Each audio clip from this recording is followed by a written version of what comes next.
이번 강의 소개입니다. 글줄 사이 간격에 대한 원리를 이해했지만 실제로 적절한 글줄 사이 간격을 찾는 일은 참으로 애매할 때가 있습니다. 글줄 사이뿐만 아니라 타이포그래피에서 다루는 미세한 간격, 공간의 적절성은 항상 되풀이되는 고민거리입니다. 하지만 글줄 사이 간격에 영향을 주는 요인들을 알고 있다면 적절한 글줄 간격을 적용할 때 조금 더 수월하게 접근할 수 있습니다.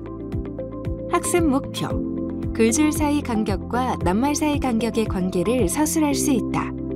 글줄 사이 간격과 글자체 특성과의 관계를 비교할 수 있다. 글줄 사이 간격과 글줄 길이와의 관계를 비교할 수 있다. 이번 강의에서는 글줄 사이 간격에 영향을 주는 요인들에 대해서 살펴보겠습니다. 적절한 글줄 사이 간격은 어떻게 알 수 있을까요? 글줄 사이뿐만 아니고 글자 사이 간격을 포함한 타이포그래피의 간격, 공간의 적절성은 그 시대의 독자나 사용자가 적응하는 시각, 문화, 환경에 영향을 받습니다. 따라서 상대적으로 적절함의 기준이 변화할 수 있다는 것을 인지하고 있어야 합니다. 하지만 인간이 글자를 인지하고 가독하는 데 영향을 주는 기본 원리는 이러한 관습과 상관없이 적용 가능하기 때문에 적절성을 판단하는 경우의 수, 기준은 따져볼 수 있겠습니다. 글줄 사이 간격은 독자가 글의 읽기 방향을 인지할 수 있을 정도로 공간을 유지해야 합니다. 이것이 가장 기본이죠. 우리가 일반적으로 많이 사용하는 가로쓰기 방식의 경우에는 글줄이 가지는 수평의 흐름이 중요할 것입니다.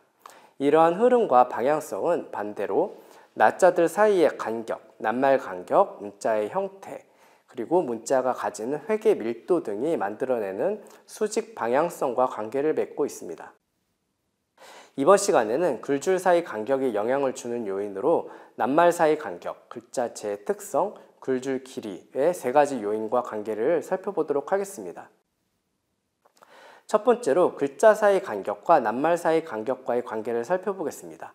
결론부터 말하자면 낱말 사이 간격보다 글줄 사이 간격이 좁을 경우에 반대로 글줄 사이 간격보다 낱말 사이 간격이 넓을 경우에 글줄의 수평적 흐름은 끊어지게 됩니다.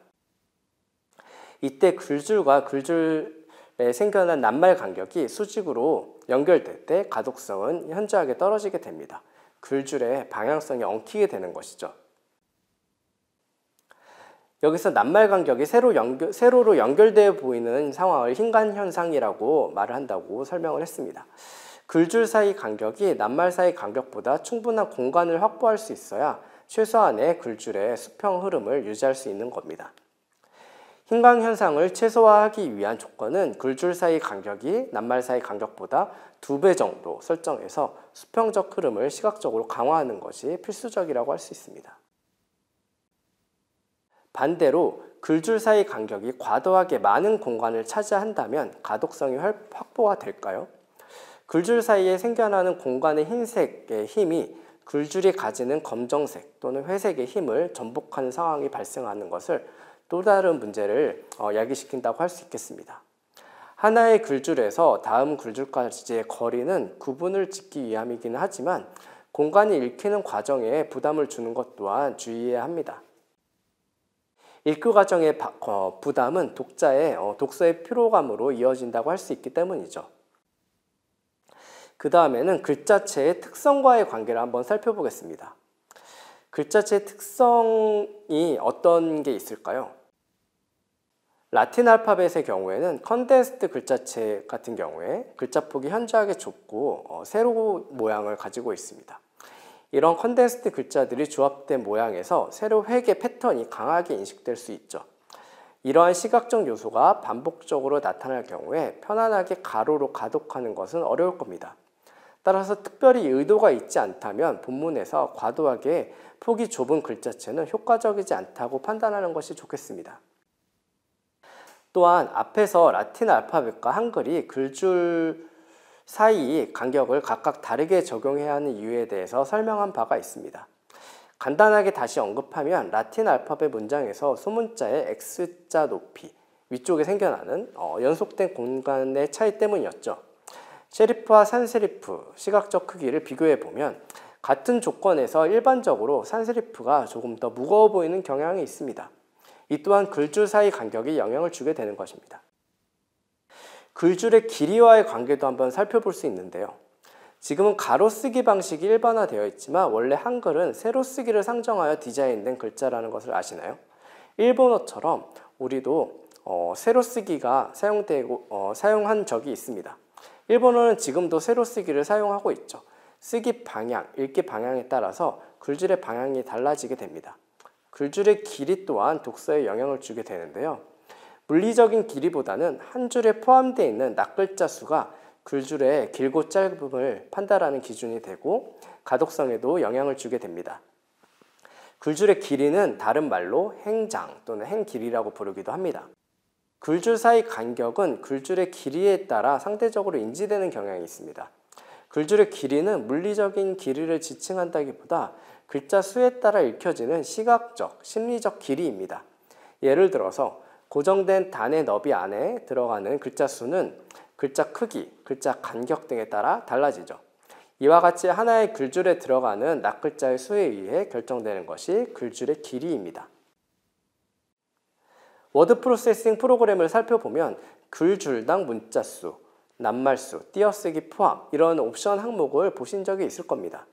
문자를 가독하는 것과 관련해서 여러 가지 인지 실험을 통해 일반적으로 영문 기준 45에서 75자 글자 수가 한 줄의 글줄에 적합한 글자 수라고 규정하기도 합니다.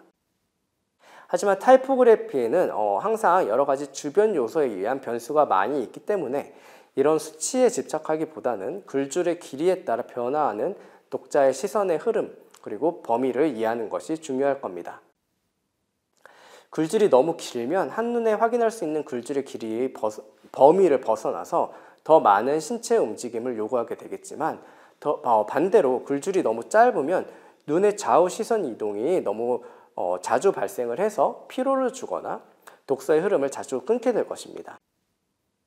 예를 들어서 우리가 말을 할 때나 채팅창에서 대화를 단어별로 끊어 쓴다고 생각해 봅시다. 다소 과장된 예시이긴 하지만 글줄을 자꾸 바꾸는 것은 대화 과정에서 이야기의 흐름을 끊거나 더 이상 대화가 이어지지 않게 만듭니다. 특히 글줄이 다소 길게 설정이 되어 있는 경우에 글줄 사이 간격은 가독에 굉장히 많은 영향을 줍니다. 하나의 예로 긴 글줄에 글줄 간격을 너무 좁게 타입세팅할 경우에 읽었던 글줄을 다시 읽게 되는 경우가 있는데요. 이거를 더블링이라고 합니다.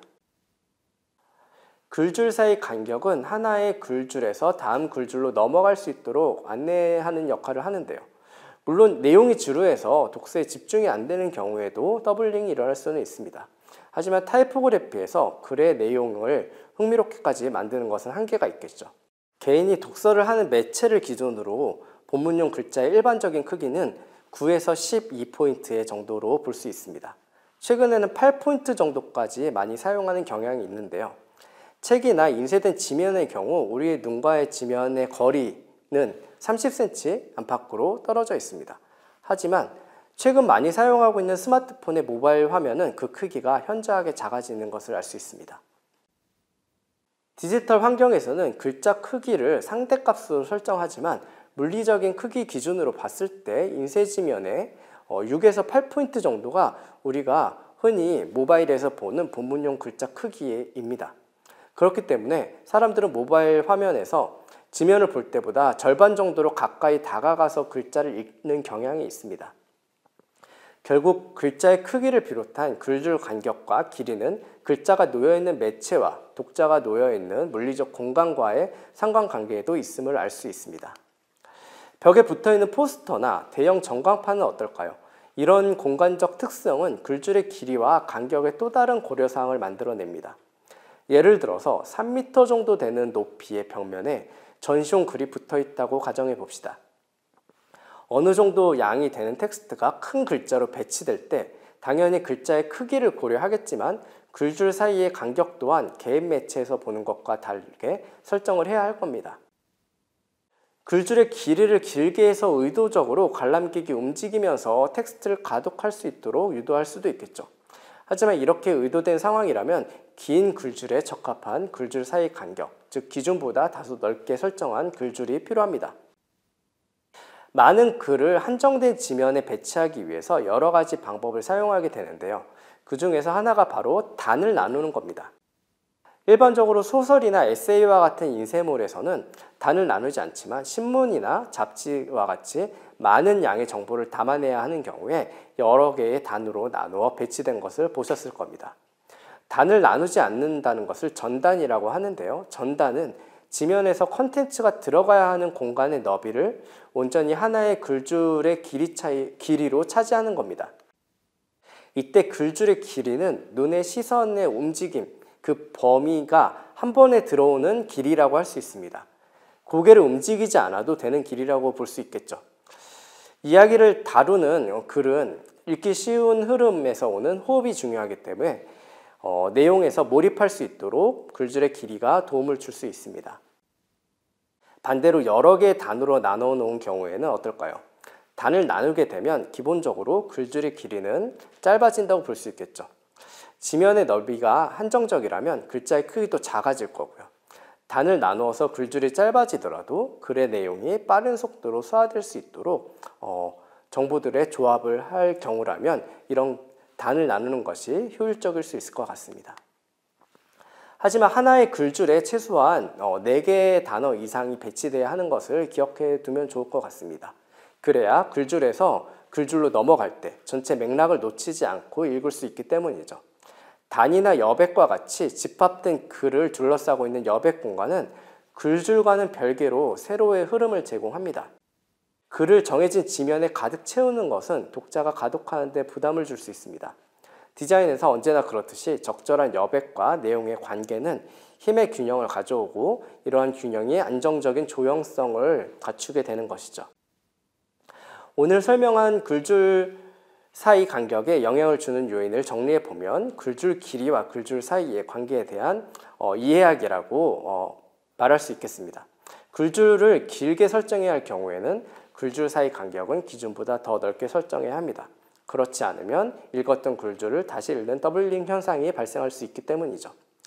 반대로 글줄의 길이를 짧게 설정해야 된다면 글줄이 과도하게 짧아지지 않도록 주의하시기 바랍니다. 글줄의 길이가 길고 짧음은 물리적인 길이를 말하는 것이 아닌 것도 기억을 했으면 좋겠습니다. 글자 수가 얼마나 들어가 있는가, 독자가 글줄을 읽는 호흡 또는 시선의 흐름을 말하는 것이 글줄이라고 할 수 있습니다. 따라서 글줄이 짧아지는 상황이라면 글자 크기를 줄이는 것을 함께 고려해야 할 것입니다. 이와 같은 원리는 여러 가지 문제가 발생했을 때 해결하기 위한 기준이 되는 것으로 절대적인 원칙이라고 볼 수는 없겠죠. 하지만 기본 원리들이 종합적으로 이해되었을 때 우리는 보다 효율적인 타이포그래피에 접근할 수 있을 것 같습니다. 학습 정리 1. 낱말 사이 간격보다 글줄 사이 간격이 좁을 경우 글줄의 수평적 흐름에 영향을 준다. 2. 글자 폭이 현저하게 좁을 경우 글자들이 조합된 모양에서 세로획의 패턴이 강하게 인식되어 글줄의 가독 흐름을 방해할 수 있다. 3.